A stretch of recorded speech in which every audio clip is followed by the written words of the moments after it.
Hola, ¿qué tal? Muy buen día. Dios les bendiga. Les saludo cordialmente en el nombre de Academia de Cristo y de la Iglesia Luterana Confesional. Les damos la más cordial bienvenida a este breve estudio que realizaremos en el día de hoy. Mucha gente que que ha llegado al mundo protestante, evangélico y en el caso nuestro luterano, obviamente proviene de iglesias católicas. Y muchos nos preguntan, dentro de ellos, eh, ¿debemos o no conmemorar o celebrar la fiesta tan conocida llamada el Corpus Christi? Pues bueno, en primer lugar, recordemos que el Corpus Christi es una frase que en latín significa, o traducido del latín al castellano, significa cuerpo de Cristo, que es una fiesta de la Iglesia Católica Romana para celebrar la presencia de Cristo en la Eucaristía. El motivo de esta fiesta es recordar la institución de la Eucaristía que tuvo lugar el Jueves Santo durante la Última Cena, cuando Jesucristo convirtió el pan y el vino en su cuerpo y sangre, según lo que enseña el Vaticano, e invitó a los apóstoles a comulgar con él. Como tal, el Corpus Christi es celebrado 60 días después del Domingo de Resurrección, el jueves siguiente a la solemnidad de la Santísima Trinidad, que tiene lugar el domingo posterior a Pentecostés. Así entonces, la fiesta del Corpus Christi es el jueves siguiente al noveno domingo después de la primera luna de la primavera en el hemisferio norte y de otoño en el sur. Insisto, estas son palabras casi literales de libros de la Iglesia Católica Romana. Y bueno, como probablemente todos lo hemos visto en alguna ocasión, ya sea en la televisión eh, o en noticiarios, las celebraciones del Corpus Christi incluyen grandes procesiones en las calles y lugares públicos en los cuales el cuerpo de Cristo, como ellos le llaman, es exhibido y acompañado por muchos fieles católicos. Entonces, esta festividad goza de gran relevancia, principalmente en el mundo católico hispanoparlante, principalmente España y bueno, la mayor parte de Latinoamérica. Incluso en algunos países de Latinoamérica es considerado y tratado como un día feriado. Bueno, un poco del origen de esta fiesta. Las- Como buena parte de las fiestas que se conmemoran hasta el día de hoy en el mundo católico romano, surgió durante la Edad Media, cuando la religiosa Juliana de Cornillón comenzó a promover la idea de celebrar la festividad que rindiera homenaje al cuerpo y a la sangre de Jesucristo presente en la Eucaristía. Así, la primera celebración del Corpus Christi, hasta donde se sabe, tuvo lugar el año 1246 en la ciudad de Lieja, a lo que actualmente conocemos como Bélgica. También se cuenta que el 1263, mientras un sacerdote eh, celebraba la misa en la iglesia de la localidad de Bolsena, Italia, ocurrió que al pronunciar las palabras de la consagración de la Eucaristía, de la hostia comenzó a brotar supuestamente sangre, cosa que obviamente al católico le agrada mucho esto porque, por supuesto, ellos como creen que se produce la transformación del vino en sangre, entonces, bueno, cosas sobrenaturales como esta, obviamente ellos consideran que le da validez a dicha transformación. Este suceso, conocido entre la comunidad católica como el milagro de Bolsena, fue percibido como un evento obviamente santo y acabó de afianzar la celebración del Corpus Christi. Y es así entonces que en el año 1264 el Papa Urbano IV finalmente instituye la fiesta del Corpus Christi en la bula Transisturus Hoc Mundo el 11 de agosto de aquel año. De hecho, pasaron un par de siglos y como dato anecdótico, histórico, eh, posterior a que Lutero se negara a retractarse de sus escritos frente al emperador Carlos V en la Dieta de Worms, Carlos V, como una muestra o una manera de congraciarse con el Papa y el Vaticano, relaciones que en ese momento obviamente estaban bastante deterioradas en vista del éxito de Lutero. Entonces él ordenó a los príncipes alemanes que decían ser fieles a él, que salieran en la procesión del Corpus Christi, procesión que de hecho él no pretendía, o sea, que no pretendía que fuese encabezada por un sacerdote o un obispo, que era lo más esperable, sino que, insisto, como una muestra de lealtad, Carlos V pretendía encabezarla él, como, insisto, como la máxima manera de demostrar que, que él como emperador seguía siendo un fiel, devoto, leal al Vaticano, y que no quedaran dudas de eso. Gracias a Dios, muy pocos de los príncipes alemanes acudieron a dicho llamado, y precisamente ahí ya comenzó el apoyo más masivo y popular de los príncipes alemanes a la reforma que se estaba iniciando.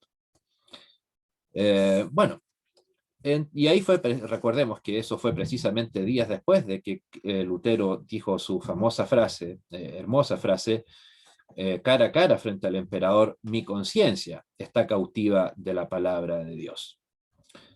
Bueno, motivos por los cuales se podría decir que sí la podemos celebrar.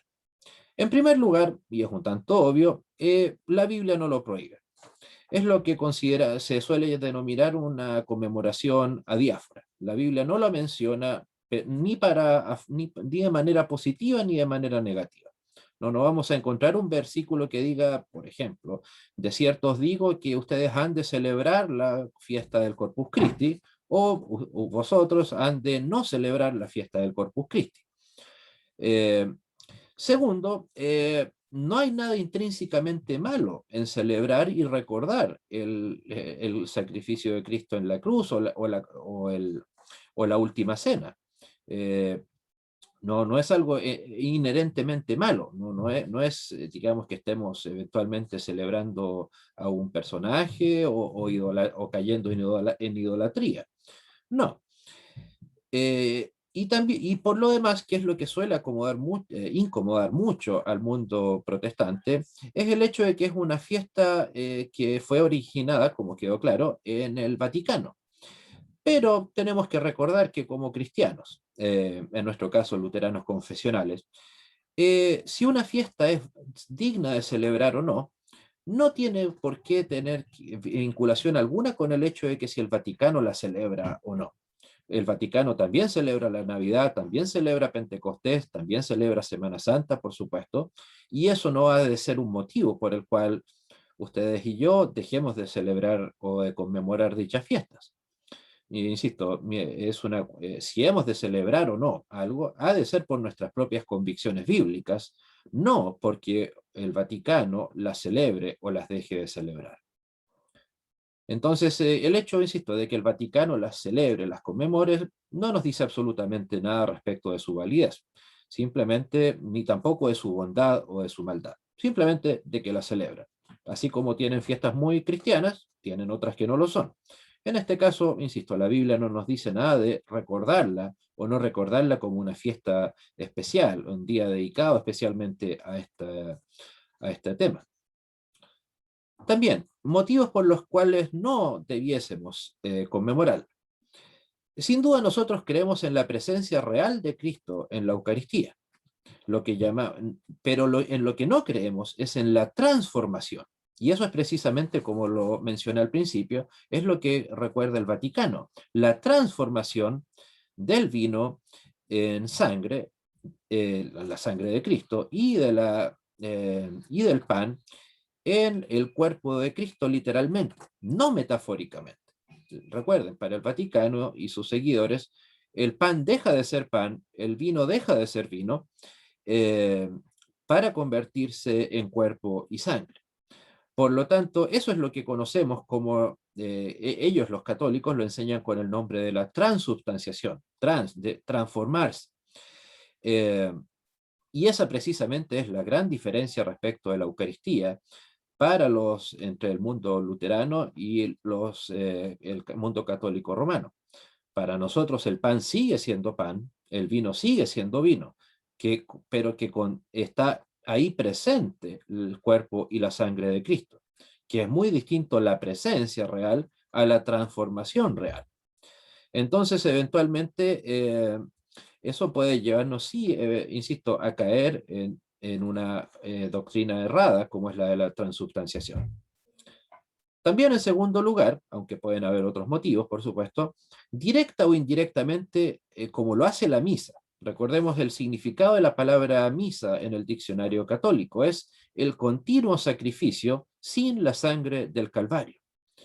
O en otras palabras, en cada misa y por lo tanto en la conmemoración del Corpus Christi, se está tratando de renovar el sacrificio de Cristo en la cruz. Cosa que por supuesto es una blasfemia a la obra de Cristo. ¿Por qué? Recordemos aquellas maravillosas palabras que Cristo nos dijo antes de morir: consumado es. Si el sacrificio de Cristo fue consumado una vez, lo fue hecho por supuesto para siempre. No hay nada más que agregar, no hay nada más que quitar. Por lo tanto, no hay nada que se pueda hacer, insisto, para renovar un sacrificio que no es renovable. ¿Por qué? Porque Cristo lo hizo de manera perfecta. Si ese sacrificio lo hubiera realizado cualquier otra persona, que no fuera Dios hecho hombre, por supuesto, probablemente habría que renovarlo. Pero gracias a Dios, este no es el caso. Y por lo tanto, entonces, esas palabras tan hermosas, consumado es, no son simplemente una metáfora, sino que una realidad en la vida del creyente. En resumen, si hemos de celebrar solo esta fiesta, solo como un memorial o un recordatorio de la muerte de Cristo en la cruz, en primer lugar de la Santa Cena, el día en que Cristo fue entregado, pues bueno, entonces el cuerpo, el sacrificio que fue entregado, que sea eso lo que nos motive a llevar a cabo una celebración como esa. No solo que no sea solamente por el mero hecho o el simple hecho de tener una festividad más que agregar o adjuntar a nuestro calendario eclesiástico, a nuestro calendario litúrgico. Esa es una fecha, nada más, solo una fecha. No tiene un poder mágico o renovatorio de lo sucedido en el Jueves Santo, ni mucho menos de Cristo ahí entregando su sacrificio, su vida en sacrificio en la cruz. Si no la hemos de celebrar, por otro lado, que nos motive el hecho de que no es algo explícitamente exigido o pedido en la Biblia. No porque los católicos o el mundo católico lo celebre o no. Si ellos lo celebran, bueno, problema de ellos, por así decirlo. No es algo que nos ataña a nosotros. Nuestra vida cristiana no puede depender de lo que hagan o dejen de hacer otras religiones, ya por muy cercanas que puedan parecer eventualmente al catolicismo. Insisto, nosotros como herederos de la reforma del siglo XVI, obviamente heredamos también muchas festividades que existen desde antes de la reforma, incluso siquiera del nacimiento de cualquiera de nuestros reformadores. Por lo tanto, malamente podríamos decir que por el solo hecho de provenir de alguna festividad católica o de haberse originado en el mundo católico, una festividad ha de ser necesariamente mala. Tampoco es necesariamente buena, pero mala en sí misma tampoco lo es. Entonces, que nuestra motivación sea siempre positiva, porque estamos a favor de algo, no porque estamos en contra de algo. Que no sea en este caso un posible o eventual anticatolicismo lo que nos lleve a no celebrarla, sino un sentimiento de querer eventualmente una celebración expresamente bíblica. Entonces, que esta o cada fecha, fiesta que conmemoremos o dejemos de conmemorar sea motivada por un espíritu similar, en ese caso, al de Lutero, frente a Carlos V el 18 de abril de 1521, cuando dijo en un acto de osadía cristiana, de valentía cristiana gigantesca, cuando le dijo, como les decía, al emperador, frente a frente, arriesgando su vida, le dijo dijo que sea ese nuestro espíritu, que nuestras conciencias estén cautivas de la palabra de Dios. Insisto, no se trata de celebrar o de no celebrar una fiesta, sino que realmente de darle el verdadero significado que esta fiesta u otra puedan tener. Podemos perfectamente celebrar la Navidad sin, como lamentablemente sucede, sin, en muchos casos, la gente, como el mundo lo suele hacer, sin recordar su verdadero significado. También muchas veces se nos pregunta, ¿y vamos a celebrar Navidad? ¿Por qué? Porque, bueno, es una fiesta antigua, Cristo no nació un 25 de diciembre, sí, es verdad. Pero lo que recordemos, así como en el Corpus Christi, si es que en la fiesta, lo que se debe celebrar no es una supuesta transformación. En Navidad también lo que debemos recordar no es un nacimiento propiamente tal, no es una fecha en un calendario, sino que lo que debemos recordar siempre, y siempre, sí, solo sí, debemos recordar a Cristo. Y si Cristo no ha de ser el centro, en este caso, de la conmemoración del Corpus Christi, lo más recomendable es que no sea lleva a cabo esta celebración. Insisto, recuerden, esta y cualquier otra conmemoración, celebración, que sea motivada por aquellas palabras, que nuestras conciencias estén cautivas de la palabra de Dios. Muchas gracias, Dios les bendiga y nos encontramos en una próxima oportunidad. Hasta pronto.